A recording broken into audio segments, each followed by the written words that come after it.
પાકા રસ્તાના અભાવે નસવાડીના ઝરખલીના વડિયા ફળિયાની સગર્ભાને ખાટલામાં ઊંચકીને 108 એમ્બ્યુલન્સ સુધી લઈ જવામાં આવી હતી। નસવાડી તાલુકાના વિકાસની વરવી વાસ્તવિકતા ફરી એકવાર સામે આવી છે, જ્યાં પાકા રસ્તાના અભાવે ઝરખલી ગામના વડિયા ફળિયાની એક સગર્ભા મહિલાને અચાનક પ્રસૂતિનો દુખાવો પડતા તેને ખાટલામાં ઊંચકીને મેઇન રોડ સુધી લઈ જવાઈ હતી। અત્રે નોંધનીય છે કે કાચા રસ્તાને લઈને 108 એમ્બ્યુલન્સ ફળિયા સુધી આવી શકતી નથી અને અગાઉ પણ આ ગામમાં જ આ પ્રકારના 3 બનાવ બની ગયા છે। ત્યારે આશરે 300થી વધુ વસ્તી ધરાવતા વડિયા ફળિયાને પાકા રસ્તાની સુવિધા ન મળતા સ્થાનિક ગ્રામજનો બારેમાસ કાચા રસ્તાનું દુઃખ ભોગવી રહ્યા છે અને વહેલી તકે પાકો રસ્તો બનાવવાની માંગ કરી રહ્યા છે।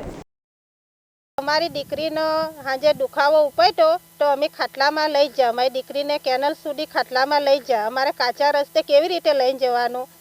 તો અમારી દીકરીને કંઈ પણ થાય તો સરકારે અમારી દીકરીની જવાબદારી લેવાના હોય તો અમને રસ્તો ના બનાવી આપે। અમારે રસ્તાની માંગણી છે। ચોમાસામાં અમારી દીકરીને દુખાવો થયો તો અમારી દીકરીને ચોમાસામાં પણ અમે ખાટલામાં લઈ જા। આ અમારી 3 દીકરીઓને દુખાવો થયો તો અમે ખાટલામાં લઈ જા।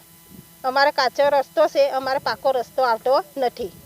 અમારા ગામ વડિયા ફળિયા ઝરખલી પેટા ફળિયા કહેવામાં આવે છે અને અમારા બેનને સાંજે રાત્રે દવાખાને દુખાવો ઉપાડ્યો હતો કહેવાય, એટલે 108 વાળા ભાઈએ ત્યાં ઊભી રાખી હતી અને મને 108ની સુવિધા મળતી નથી કહેવાય, રસ્તા માટેનું જ છે આ તો।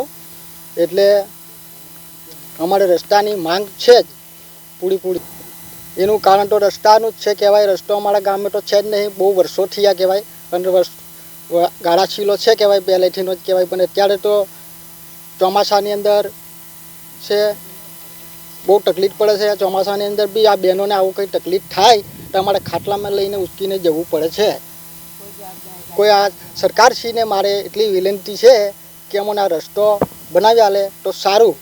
સરકારી જ્યાં ડિલિવરી ઉઠી હતી અહીં તકલીફ કાયમની આવી છે સાહેબ, ને રસ્તો અમારે રસ્તાની માંગણી છે ને ચોમાસામાં હું બહુ તકલીફ પડે છે।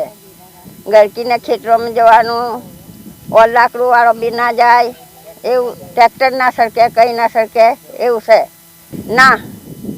108 અહીંયા ઘેર આવે નહીં। સમાચારોના સતત અપડેટ માટે TNN ન્યૂઝને YouTube પર સબસ્ક્રાઇબ કરી બેલ આઇકોન પ્રેસ કરો અને અમારી સાથે જોડાયેલા રહો Facebook, Instagram અને Twitter ઉપર।